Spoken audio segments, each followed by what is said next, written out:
Guys, இது பார்த்திங்கன்னா நம்ம முருங்கை மரம் பாருங்க. இது சத்து முருங்கை செய்து நல்லா இரும்பு சத்து இருக்கும். இரும்பு சத்துலாம் இருக்கும்.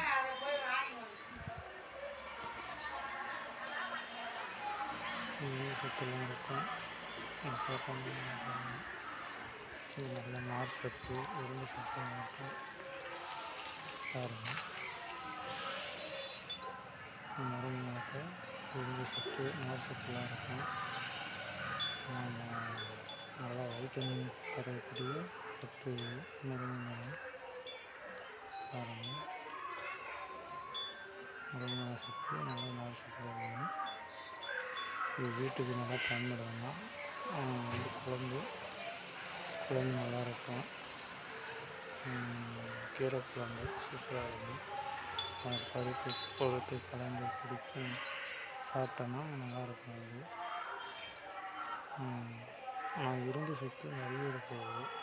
இரும்பு சத்து இது நல்லா பொருள் இது பயன்படுத்த நல்லாயிருக்கும்.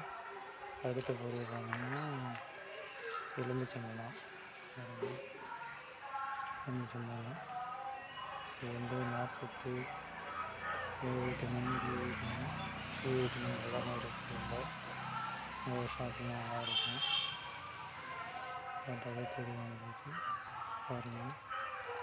எலுமிச்சம்பழம் இந்த மாதிரி புளிப்பு தண்ணி உடையது ஜூஸாக போட்டு சாப்பிடலாம். ஊறுகாய் ப்ளஸ் ஜூஸ் சாப்பிடலாம். லெமன் ஜூஸ் இதெல்லாம் சாப்பிட்டா நல்லா சூப்பராக இருக்கும். கதவை தெரியும். சின்னதாக வந்துருக்காங்க. ரொம்ப போட்டு சாப்பிட்டோன்னா சீக்கிரம் இருக்கும். பால் தண்ணி நல்லா விடுவது. நார் சத்து நிறைய உள்ளது. உடலுக்கு நல்லா புத்துணர்ச்சி கூடிய எலுமிச்சம்பழம். இந்த புளிப்பு தன்மை நிறைய அதிகமாக இருக்கும். அப்புறம்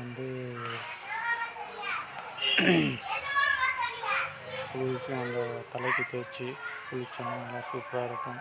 புத்துணர்ச்சி பெறும்.